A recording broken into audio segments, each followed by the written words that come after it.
Ambulancie a lekárne častokrát vystupujú aj v postavení zamestnávateľov, pretože pre fungovanie svojho zariadenia alebo prevádzky potrebujú zamestnancov. V augustovom legislatívnom sumári si zhrnieme problematiku zameranú práve na pracovnoprávne vzťahy a možnosti ich skončenia. Volám sa Maroš Černý a rozprávať sa budem s Lenkou Kavarníkovou z advokátskej kancelárie H&H Partners.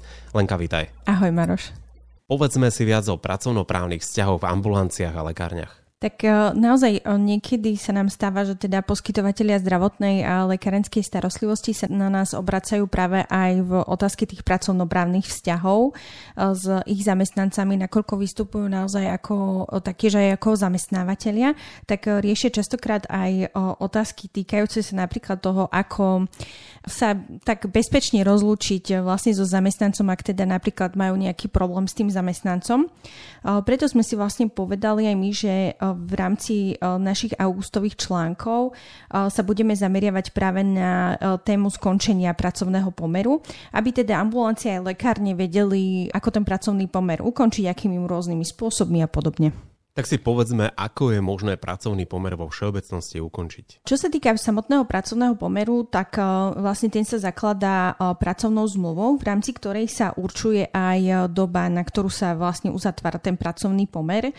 Čo sa týka tej doby, môže byť stanovená napríklad na dobu určitú, čo ja viem, napríklad na 1 rok, alebo môže byť stanovená aj na dobu neurčitú. V prípade, ak je stanovený pracovný pomer na dobu určitú, tak vlastne on sa končí uplynutím tejto doby. Ale niekedy sa môže stať, že práve ten zamestnávateľ potrebuje skončiť pracovný pomer so zamestnancom aj pred uplynutím tejto konkrétnej doby, na ktorú je dohnutý ten pracovný pomer, čiže pred uplynutím toho 1 roka, dajme tomu, ak bol stanovený takto, alebo napríklad, ak bol aj pracovný pomer stanovený na dobu neurčitú, tak tiež vlastne môže nastať situácia, kedy potrebuje ten zamestnávateľ skončiť pracovný pomer so zamestnancom. Práve preto vlastne zákonník práce vymedzuje také 4 základné spôsoby, ako možno ten pracovný pomer skončiť. Ide o skončenie pracovného pomeru dohodou, výpoveďou, je to skončenie v skúšobnej dobe alebo okamžité skončenie pracovného pomeru. Počúvate Mediprávnik podcast. Takto znie zvuk právnej istoty pre lekárov a lekárnikov. Existujú zákonné požiadavky na to, ako by mala vyzerať dohoda o skončení pracovného pomeru? Tak čo sa týka tej dohody, v podstate dohoda je asi možno takým tým najlepším spôsobom skončenia pracovného pomeru. Ide naozaj o vzájomnú dohodu medzi tým zamestnancom a zamestnávateľom o tom, že pracovný pomer skončí. V podstate, čo sa týka dohody, tam je základom to, aby dohoda bola písomná. Pričom v rámci jej obsahu si určia vlastne zamestnanec a zamestnávateľ konkrétny deň, kedy skončí ten pracovný pomer.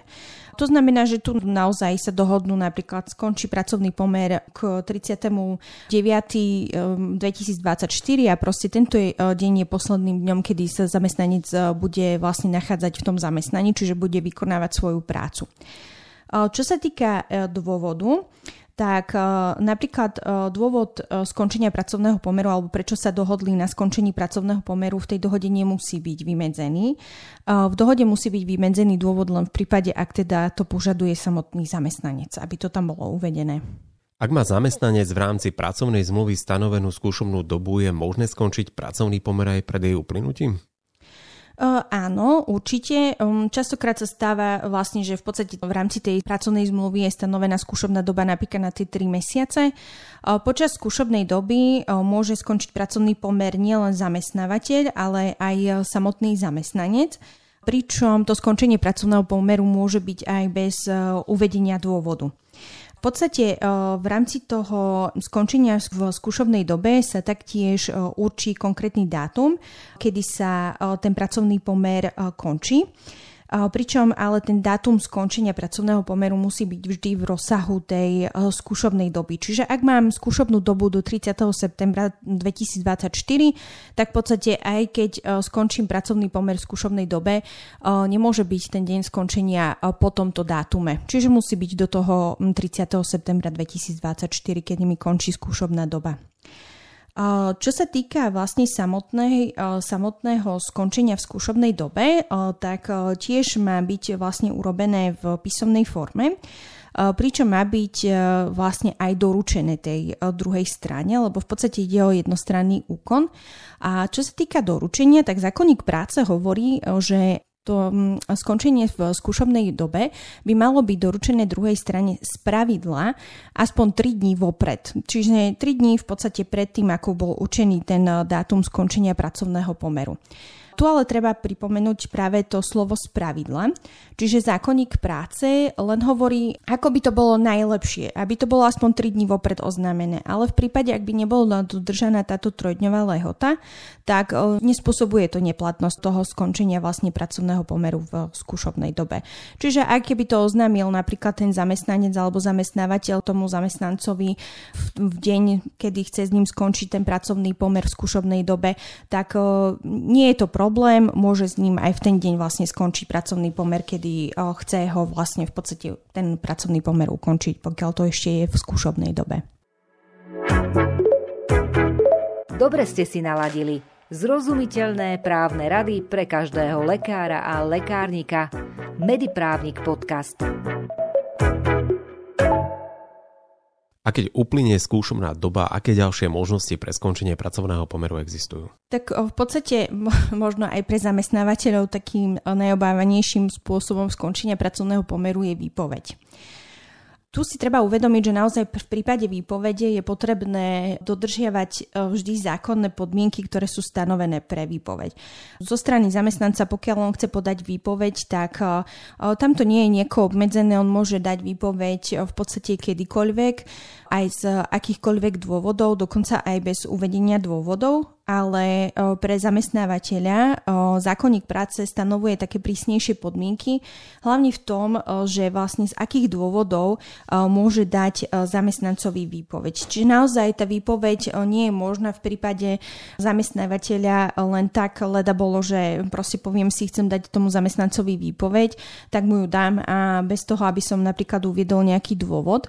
Dôvod musí byť vždy vo výpovedi uvedený. A čo sa týka samotných dôvodov, tak zákonník práce napríklad určuje ako dôvod výpovede to, keď sa zamestnávateľ zrušuje. To znamená, že pokiaľ zamestnávateľ naozaj úplne sa ruší, tak tým pádom môže dať výpoveď zamestnancovi, alebo prípadne ak sa premiestňuje. To znamená, mení napríklad miesto výkonu práce. Napríklad keď má sídlo v Košiciach, vykonáva tú prácu v Košiciach a premiestňuje sa napríklad do Bratislavy. V tomto prípade vlastne môže byť, že zamestnanec nebude súhlasiť s tým presunom, to znamená, že v takom prípade mu môže dať vlastne tú výpoveď. Taktiež môže byť napríklad výpoveď daná zamestnancovi aj v prípade, ak napríklad vzhľadom na svoj zdravotný stav nemôže už ďalej vykonávať tú svoju prácu. Alebo v prípade, ak nejakým závažným spôsobom porušuje tú pracovnú disciplínu. Samozrejme, ako hovorím, vždy musia byť vlastne splnené musí ísť o niektorý z tých dôvodov, ktorý je stanovený v zákonníku práce. Ak existuje niektorý zo spomenutých dôvodov, môže zamestnávateľ dať zamestnancovi výpoveď aj v prípade, ak by bol napríklad na penke?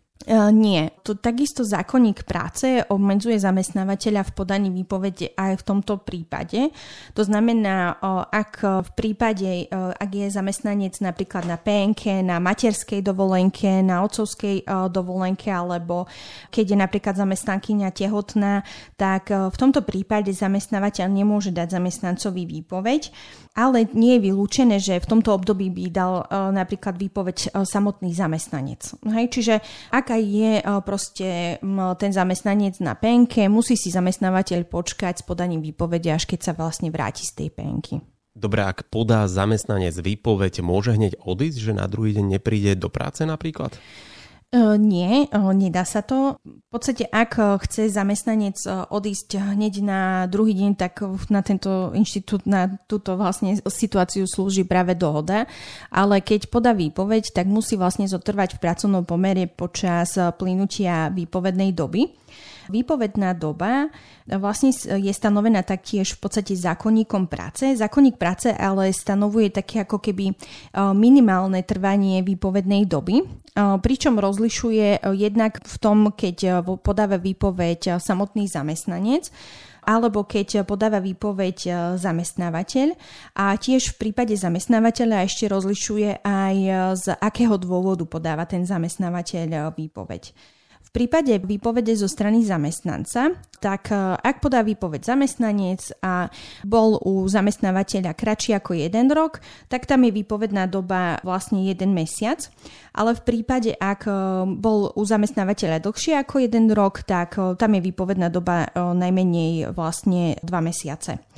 Čo sa týka toho, keď podá výpoveď zamestnávateľ, tak ak podá výpoveď zamestnancovi napríklad práve z dôvodu toho, že sa zrušuje alebo premiestňuje sa, alebo ten zamestnanec už nie je schopný vzhľadom na svoj zdravotný stav vykonávať tú prácu, tak výpovedná doba je tam 2 mesiace.